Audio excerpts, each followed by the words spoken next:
Hello, I'm here with Phuong Nguyen. I'm Arturo Gonzalez on this March 29th, 2021. I almost forgot the year. And we're here to talk about the MFOS program and your experiences and your background, all sorts of things. So would you please introduce yourself? Great, fantastic. Hi there, my name is Phuong Nguyen. I am an MFOS alumni, class of 2014. I majored in finance and information systems at the University of Florida. And after college, I went on to work for Deloitte. And now I'm here in New York City with my own consulting firm focused on strategy, design, and data science. And aside from those past experience, I have been a longtime supporter of MFOS. I was a peer mentor. I am now part of the MFOS Leadership Council and currently the chair of the MFOS Alumni Council. So here to support the program in any way, shape, and form, and happy to be here. All right. I think that it's always helpful to go in chronological order. So can you tell us about your family background, maybe where they're from, what they do? Awesome. Yeah. So my family is originally from Vietnam, and I actually was born there as well. So we immigrated here to the US in around 1994, so when I was 3. And growing up, like all MFOS students, we did come from our lower income background. My parents did a variety of different blue-collared labor jobs. My dad worked at a noodle factory making pasta. My mom was a seamstress and was a nail technician for quite some time. And then my dad later on transitioned to doing a bit of carpentry for boats, and and then he later on became a part-time janitor. So all of these experiences, like many of us have experienced, is coming from a economic status in which we quite didn't have too much, right? My parents, up until last year, did not make more than $30,000 a year. And going to the University of Florida and just the opportunities that it brought clearly enabled us to have some upward mobility, especially for myself, in which I can then help my parents and family, and then also be able to give back to the program and be able to pursue my dreams. Do you have any siblings? I do not. I am the only child. So a bunch of it's my parents and I that came over to the US, but we still have a bunch of family members in Vietnam.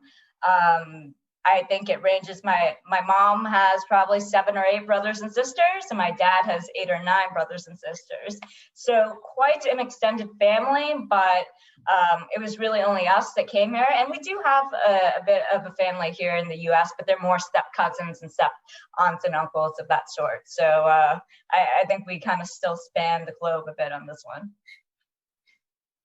Now, growing up, what would you say your relationship with education was like?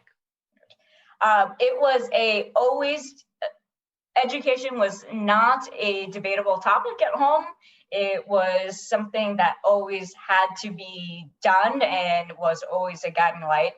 My dad was a big advocate on education, and he made sure that the only thing that I really focused on was going to school and not having to have a job during school, as in during high school and whatnot, making sure that college was something that I could experience on my own without, having to take on extra responsibilities as well.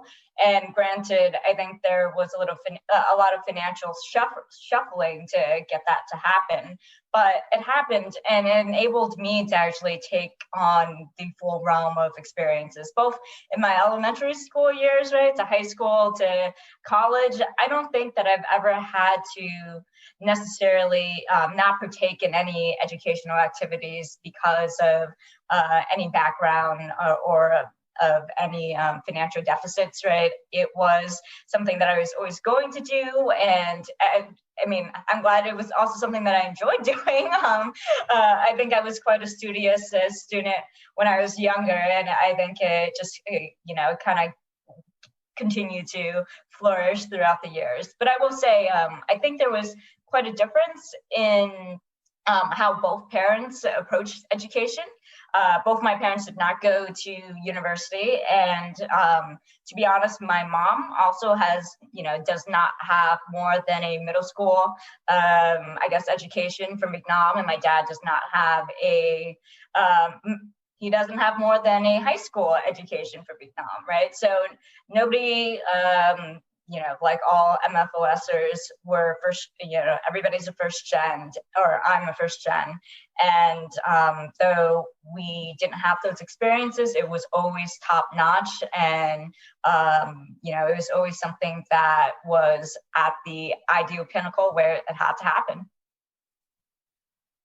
When you were in high school, because you said that, you were able to get the full range of experience even then, what did you do with your extra time when you were devoted to academics? What were your extracurriculars, if you had any? I think I was quite involved in high school, as I was in just all type of, extracurricular activities. I was, part of the leadership team of the National Honor Society. I volunteered tremendously because of the IB program. I was a part of our Beta Club. I was president of our Ecology Club. I did a brief stint in band for 2 years, and so took on a lot of responsibility outside of the academic realm, became a leader at the high school level, and then I think, again, that just transpired to, future progressions in college. What do you think was your mentality when you were taking on, because that's a lot, and it's all, fairly varied. What was your mentality when you were doing all of these activities? Was it with college in sight? Was it more because you just really were enjoying all of them? Not that you weren't enjoying them if you were also doing it for college, but what would you say was your mindset? Right. I'd say that I think it's a twofold equation, like you just said. One is that it did have a college mentality behind it, right? Knowing that going to college, you do have to stand out in a significant way aside from grades. I wanted to show that I was involved and I could be a leader, and that's where all these extracurriculars came in. But I would also say that all of the, clubs and organizations that I was a part of, I did find some sort of significant, relationship to them, in the way of, like, I did care about helping our community out. I did care about, what was happening in our environment. And, I also had a brief stint as a part of Muy Alpha Theta, right? And I love math in general. So there's a lot of varied interests that came across from that, right? But I think it's a twofolded effect. It is, hey, what can I do to, stand out and be a good college applicant or contender? And then the other one is what brought me joy and happiness. And I'd also say that I'm quite a people person, right? So being a part of these organizations allowed me to connect with those not only at my high school, but also throughout the community as well. So it was a good all around experience. Well, it sounds like you're a real go-getter. I think all of us are here in the MFOS program, so I'm proud to be a part of it. Can you take us through what it was like to receive that letter or email or however it was that you received notice that you're going to be part of the MFOS program, that your college was going to be paid for? Right.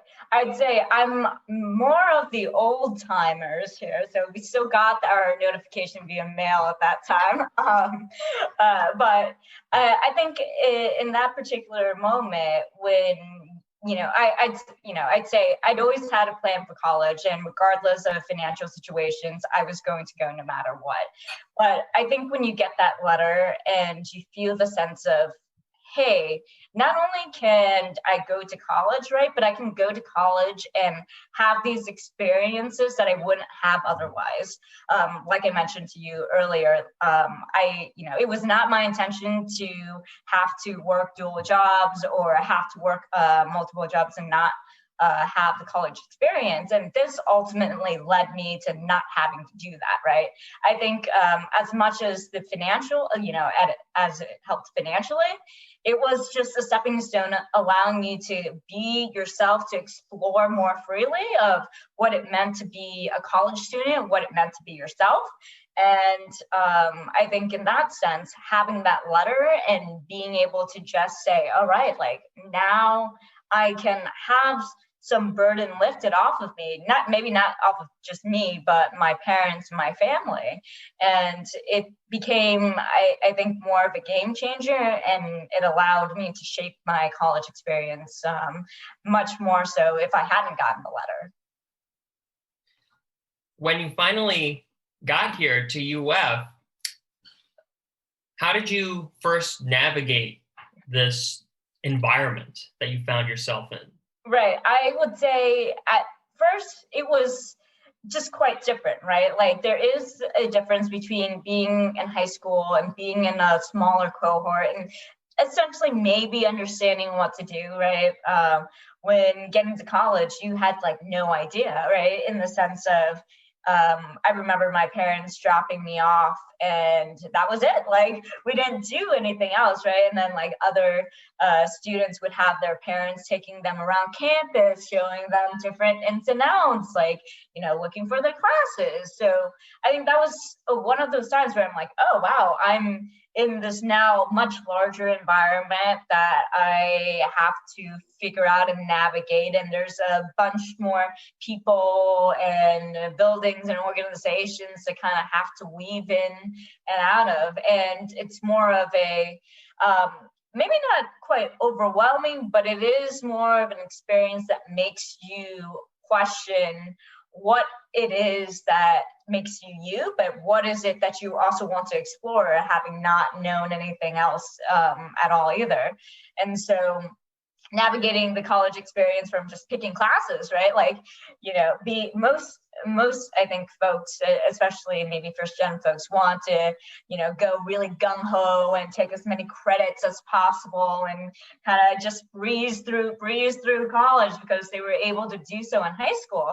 And I think that was my mentality starting maybe in the first semester of college of like, okay, let's take as many classes as I want to.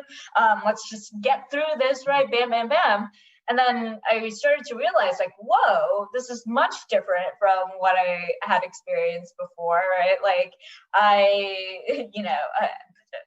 between you and I also wanted to be a math major. So I wanted to double major in finance and math. And I was like, oh, why not? I can do this.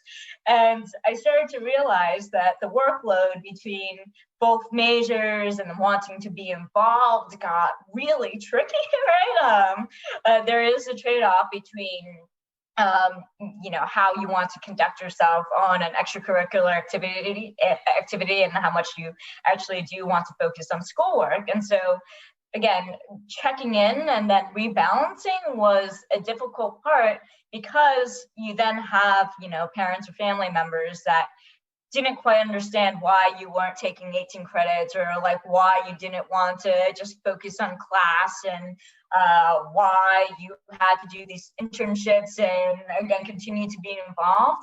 And so I think it was difficult to navigate, okay, what does my college experience look like that doesn't just revolve around academics, that doesn't revolve around, okay, well, now that I'm doing this, what does my future job prospect or opportunity look like, right? And I will also say, I think most, especially most first-gen parents, eventually want their kids to become doctors, lawyers, some type of engineer or whatnot, right?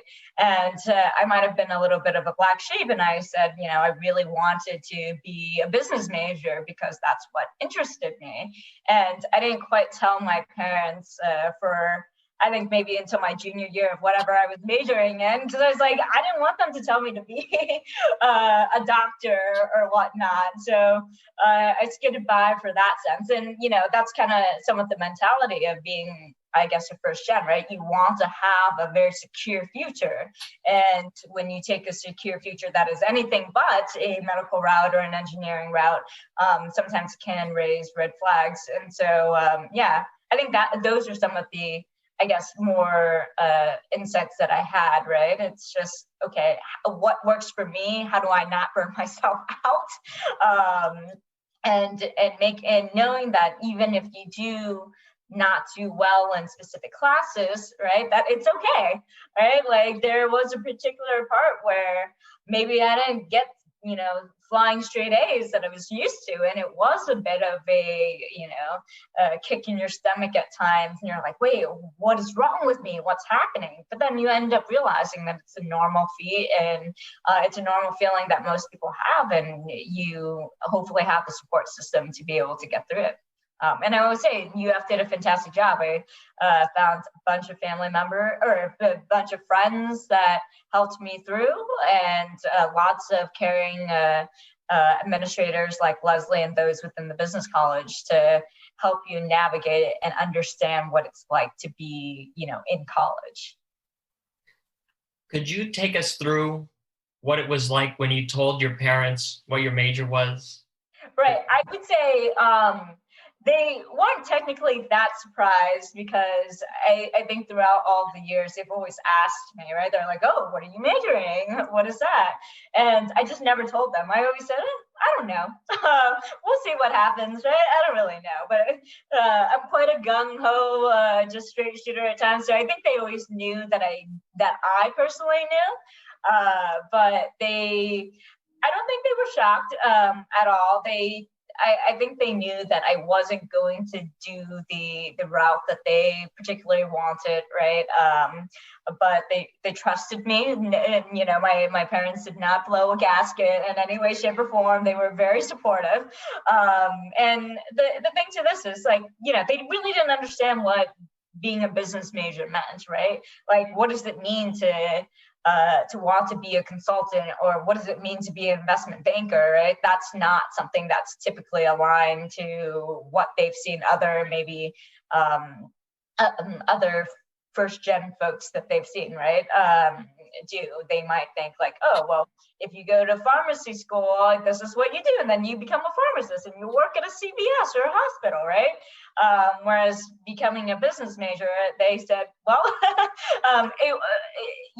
it's just a harder type of support for them to grasp around it, but I think they're just tangentially very much okay with my decision because I think they trust me as an individual, and that they kind of knew that I was going to do what I wanted to do regardless of their insights.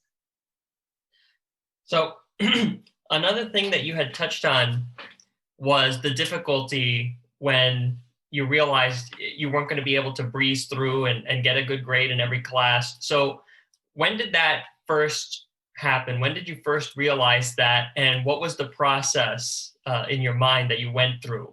Right. I will say that first, I remember that class definitely very well because that was accounting, and that was the first accounting class that I had to take. And I was just taking a bunch of classes. I was trying to be involved in all the organizations on campus. And I just looked at my grade and I was like, how did this happen, right? Like I, think that I'm somewhat studious or am able to make the grade, and, it just wasn't happening. And then I basically took a step back, asked what was like really the matter at this point, right? I was like a freshman. I, again, was trying to be a math major at that same time, right? So I was like taking whatever calculus class in addition to accounting. And I had a talk with one of the college administrators on campus, and I was like, I don't know what to do. Like, how am I supposed to navigate this, right? And so I think one of the great things that they maybe give you insight on, right, is that everybody goes through this, right? It's okay to maybe take a hold back, not take that many credits, even like drop a class. It's fine. Like, drop a class, take it again. It doesn't, it doesn't hurt your career prospects. It doesn't hurt, what your, what your grade point average is. When I say that in the sense that, like, it doesn't bring you down, or it doesn't get you to the, nothing is really written on your transcript about it, right? And so when you start to realize, oh, like, as long as I have just a good overall GPA, right, it's okay. Like, employers are not going to say, going to go line by line saying, oh my gosh, like, how much did this, like, I can't believe you, like, bombed this class. Jeez, like, you are not deserving of this. And I think probably that mentality of thinking I wasn't deserving if I were to fail a class, right? Or if some sort of systematic downfall happened, like, was really racing through my mind. But once you understood that that wasn't the case, like, it became a lot easier to make the harder decisions, right? I eventually dropped being a math major because I realized that it was not sustainable for myself, and I realized that the career path that I was going into probably didn't, rely too much on applied mathematics. So that was one of the decisions I made. I was like, okay, let me drop math. It's okay. I ended up picking up another major, but within the same college at least. So after and dropping math, I became an information systems major, which was much more aligned to the finance curriculum and all that such. So it became more of a, okay, now that maybe I've realized one door doesn't quite work for me, what are the other avenues? And learning how to make it work was, I think, a fantastic evolution in my college journey. And as you were going through that evolution, you touched on it a few times that you got some real help from resources at the university, and I would assume also other peers. Mm-hmm. So can you walk us through what your support system looked like, maybe even how it changed over time? Right. Mm-hmm. I think my support system definitely started with administrators in general, right? Like, those are folks that just make you feel completely welcome. I mean, when we talk about Leslie and her team, back in those days, and I think even now, right, you have your one-on-one meetings with her maybe on a semester basis or at least a yearly basis. And that check-in really helps in grounding yourself of, okay, what's going right, what's going wrong, how do I navigate through this? So there was her, and then there was Erica Burns in the business college, who was definitely somebody I was extremely close with during my time at university as well. Those, I think, were one of the two administrators that really, really helped me through just the college experience in general. Erica, at specific points in time, I was contemplating which job should I take, right? Or what internship, or I really want to do this class, and but there's another one that is happening in the same time slot. What do I do?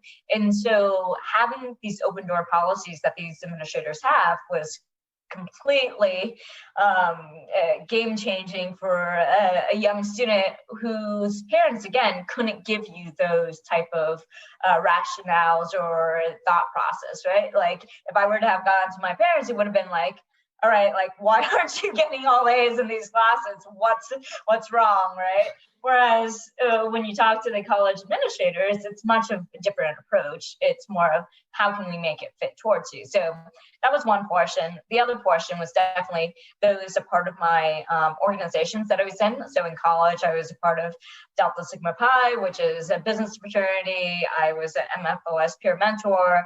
I was a Wright Scholar. I was in a variety of different clubs in the business college, from from an actist to the case competition team. So a variety of different organizations in college. And I would say a lot of my peer support came from what I was involved in. And I always remember having this one conversation with a peer that was older than me for maybe a year or two. And he kind of said the words to me, if you don't take care of yourself, you can't take care of anybody else.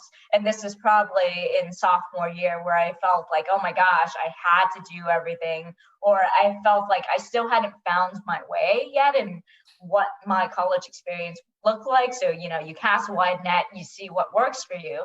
And I was casting too much of a wide net to where I felt, and I think a lot of students feel this way, but you feel really burnt out, right? And you, again, take the step back and you said, okay, well, again, what do I really care about, right? What is going to make me feel happy, but also what is something that just drives my gears and gets me to go the extra mile? And having that conversation with them really enlightened me and opened my eyes. And I said, maybe I don't have to be involved with so many organizations. Maybe I need to be more honed in and I guess specialize in some way, shape, or form. And I mean, from those conversations, I really honed into being, more a part of the MFOS program, because that was something that I was really passionate about. And I honed into being a part of the business college, right? Those are, I think, my two quote unquote loves within the college experience. And it really helped shape what I wanted for the next two years of college. And I'd say, aside from the organization support structure, right, like I had a bunch of friends that either were high school friends or just friends that were outside of these organizations. And it's always good to know other folks, right, that aren't just in the business college or whatnot, because that was my predominant type of viewpoint. And it's nice to know, like, oh, they're doing XYZ, or they're taking this class or whatnot. And it gives you more of a, I guess, 360 viewpoint of what is possible, what other people are doing. And again, the other feelings that you get as a student, right? Like maybe, again, you can focus on more particular area and not stress yourself much at times, because other folks, might be focused more on schoolwork, or some are a little bit more involved. So having that balance of different perspectives is nice. So yeah, I'd say I don't think I could have made it very far without administrators, and my peers within the organizations and outside of the organizations. I'm glad you had all that support. A lot of people, they come to university and they feel really lost. Right. I know I've definitely met many people who feel that way, but you had a real sense of community. Yeah. And I will say, like, I think to your point, it's very difficult in a sense to cultivate that community, right? Like when I first became a freshman, I tried all the Asian clubs out because I was Asian, right? Like, and that's what my friends were in.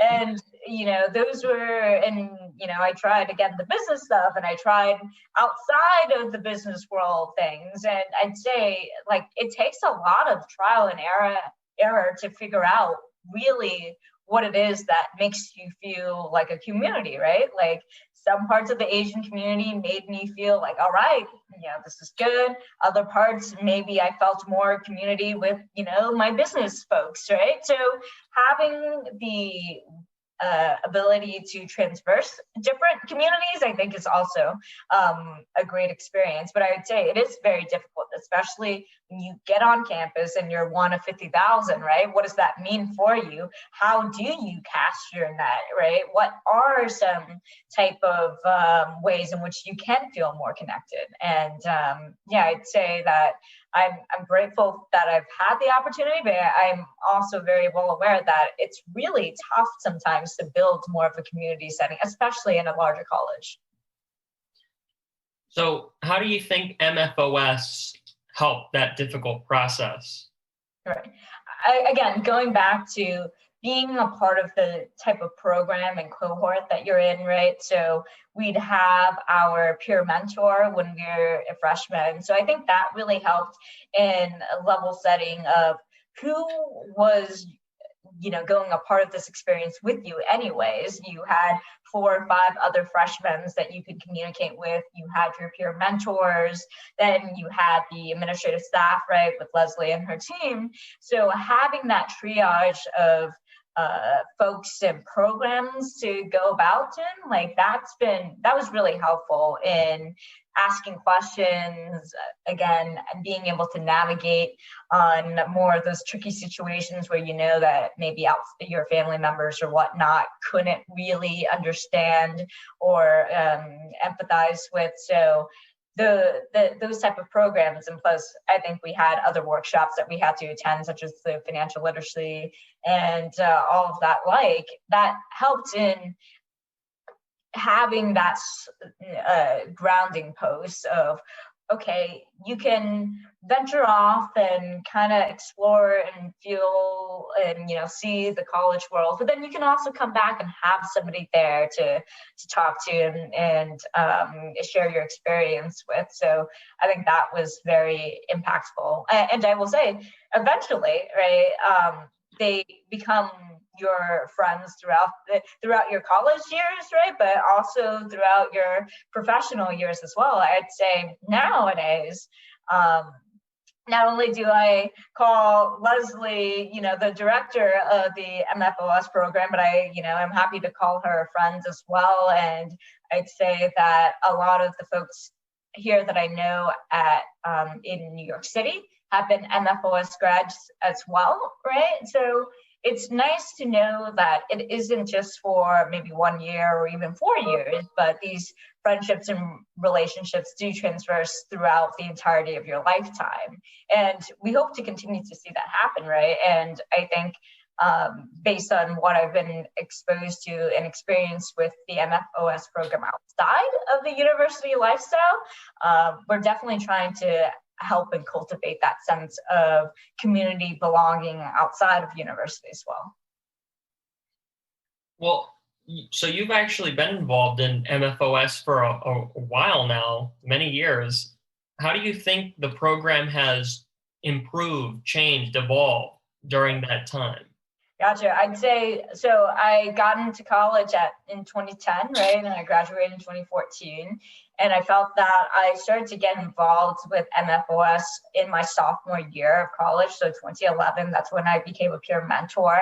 And throughout those times, especially during the college experience, right? Having been a part of different, cohorts in which we would try to gain support for the program, and then outside of the university lifestyle or years, and continuously giving that support as well. I'd say one of the biggest changes is that I think there is just more program support to it. A lot of people are getting additional type of workshops and whatnot. I know that recently I just did a LinkedIn workshop for MFOS students about how to get yourself LinkedIn ready. And so I think now that, Leslie has, I think, oh my gosh, I'm probably gonna, get this number wrong, but over 3,000 alumni or something.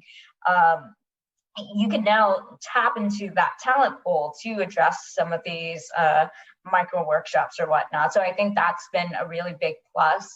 I think overall on a support system basis, especially gaining support for the program, right? We've only grown exponentially. I think we have more seasoned supporters that are really helping grow this program and the amount of students that it can serve.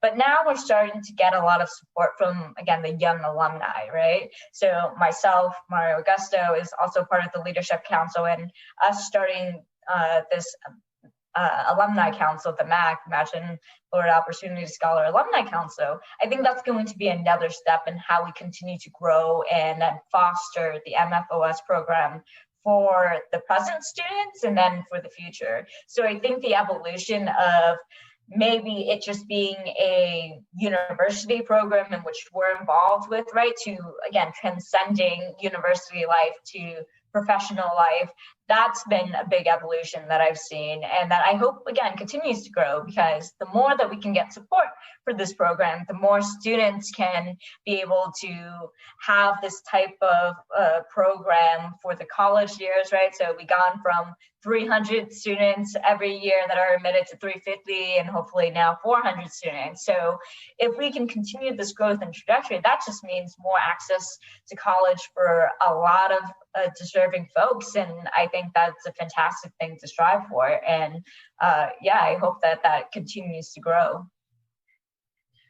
Continuing with the theme of comparisons over time, can you compare how you were in your first meeting with Leslie, Dr. Pendleton, versus your last meeting when you were, not after you graduated, but before you were about to graduate? Gotcha. I think there was just a lot more confidence, right? So as a freshman year Phuong going into Leslie's office, you still had no idea who you were, what you cared about, or at least I didn't, right? Like I was still trying to figure it out, what was going to be my path for the college experience. And maybe I was still a bit more timid and shy.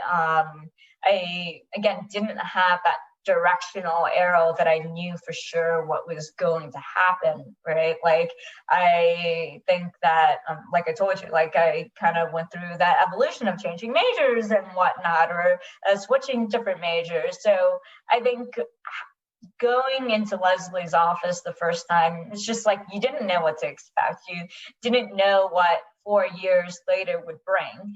And then I think 4 years down the road, when I was a senior, I think I was completely more sure of myself. I gained so much confidence in the 4 years at university. By that time, I had figured out what type of organizations that I wanted to be involved with.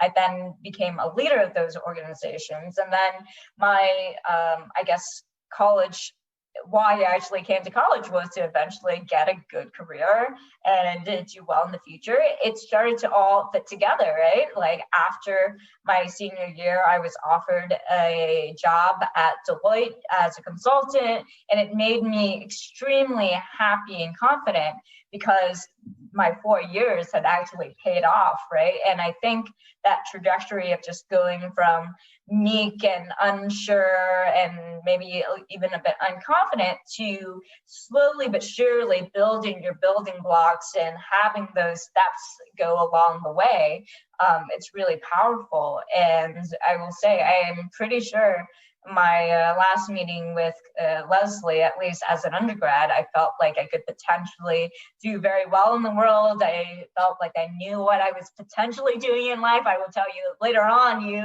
still have those thoughts, right, of what is it that I really do love and care for, but it's an iterative and evolution. And I think starting in that college experience, you really do start to go through the evolution of yourself. So 4 year, young freshman Phuong who had no idea what she was doing in college, to senior Phuong who had all these experiences, had studied abroad, had now her job offer in hand with, enough credits to graduate. Like it felt good. And I think it is a testament to the potential success that this program can really offer for students and the like.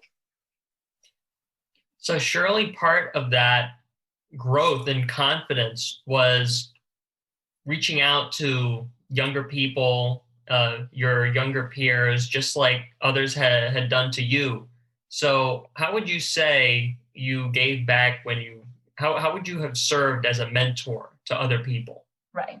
I will say, as a MFOS mentor in general, since my sophomore year, I think that was one of the main initiatives that I had, right, was to get to know these freshmen or the younger students within the program, to be able to guide them towards what I learned and what I shared with you, right? So guiding them towards the fact that it's okay to feel not okay. It's okay to explore and experiment and to dip your feet into different waters, and hopefully being a sounding board for them to come with different problems and not feel judged or ashamed to actually, share their experiences, right? Because everybody has their own individual experiences that are unique to them. And I'd say throughout the peer mentorship, right, I hope that I offered enough resources for them to be able to say, hey, this is, a potential internship opportunity that you could have, or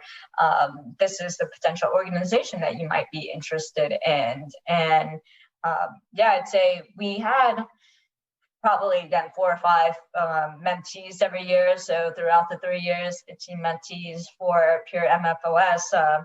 And then again, outside of MFOS, I was a CAP mentor as well, which within business college, and it was a career and academic prep mentor. And for that, we would help students gain internship opportunities, right? So reviewing the resumes and walking them through interview process and the networking processes in general. I think I really utilized what I learned throughout those 4 years of, hey, how do you land an internship, right?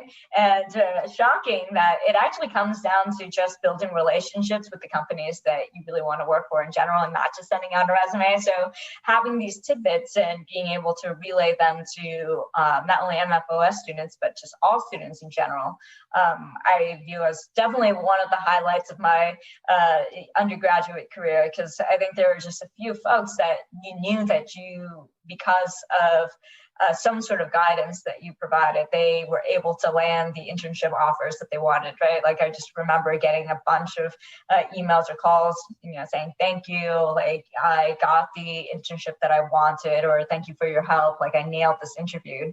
And it's just been great to be able to have had that more one-on-one experience with folks.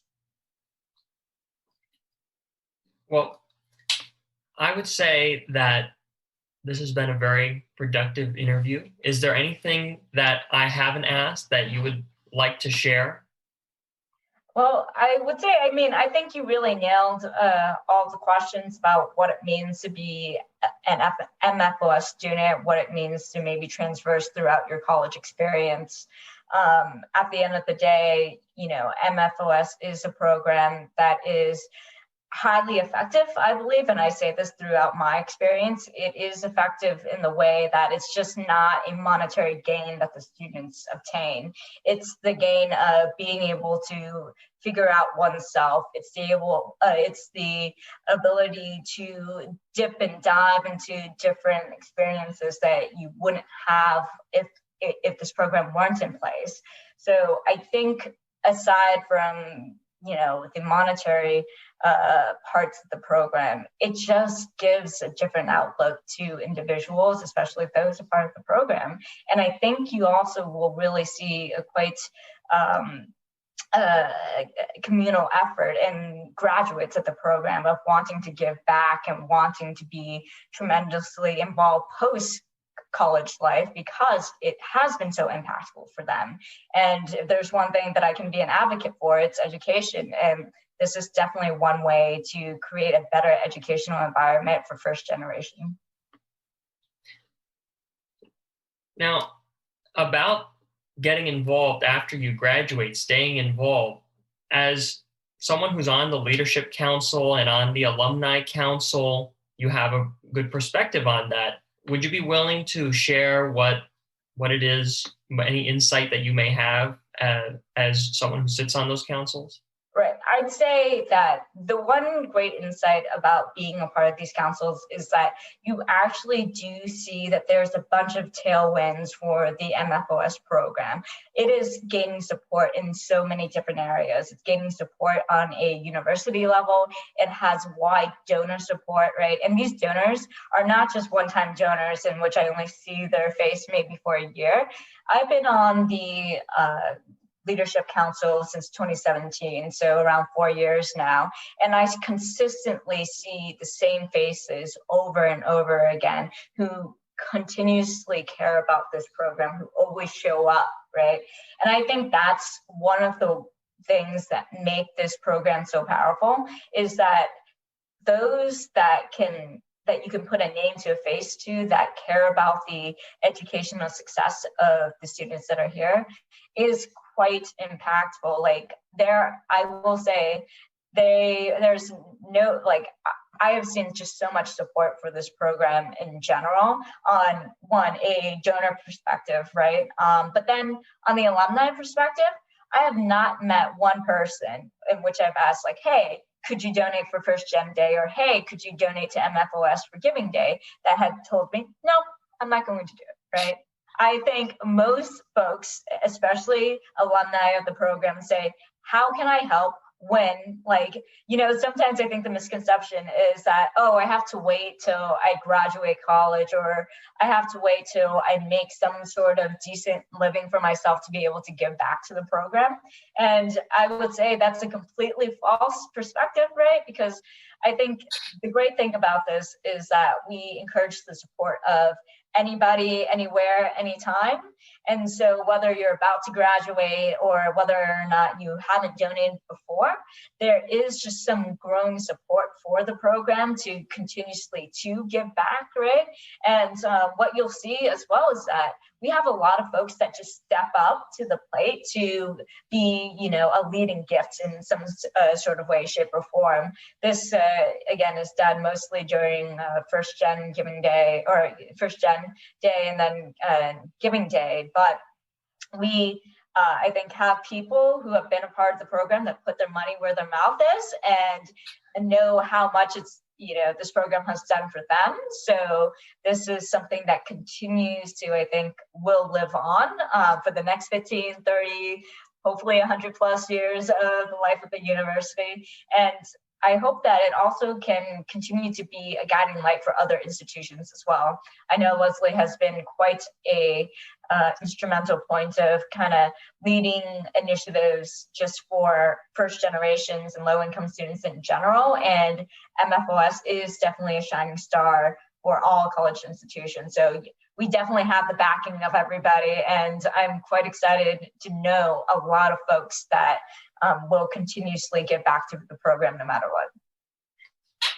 That's fantastic. The future is bright. Yes, not only the future is bright, we're probably going to need sunglasses for the future. That's how bright of the future I think it is. The kind that you use at the solar eclipse. Right, exactly. Not just like the UV light ones or whatnot, right? Like, or the Polaroid ones, those are the ones that we'll need. I have one last capstone question for you. If you could summarize your college experience in one word, what word would that be? And I think this word might be used often, but I have to use this word, and it's going to be opportunity, right? And I think the name of this program is so aptly named because it does just provide so much opportunity. When I look back at my college experience, I just think about just how many, again, different experiences that I was able to have, all the different amounts of opportunities. And when I say opportunities, I mean opportunities both in a way to grow myself, in which, again, figuring out the different experiences, which organizations work well for me, the opportunity to be able to have this college experience without the burden of taking on additional debt and taking on additional time for a job or whatnot, the opportunity to have some funds be able to be allocated to study abroad, right, and gain different cultural perspectives, the opportunity to meet fantastic people within the university, both as administrators, peers, and the like, that, you feel like you're going to know them for infinity and beyond, the opportunity to jumpstart a career that I am completely passionate about. I will say, without being in college, I would have never thought of being a consultant as a career. I remember that it only came across because I had an administrator, Horace Tucker, and I was in his office, and he asked, have you ever thought about being a consultant? You would probably make a decent consultant. And at that point in time, I'd never thought about it. I wanted to maybe be a stockbroker or an investment banker, because that's what you hear, right?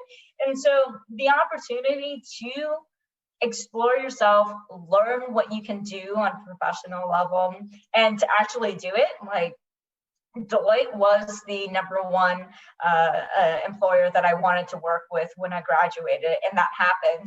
And so I am extremely, extremely fortunate and grateful to have been able to be a part of this college experience because of all the opportunity.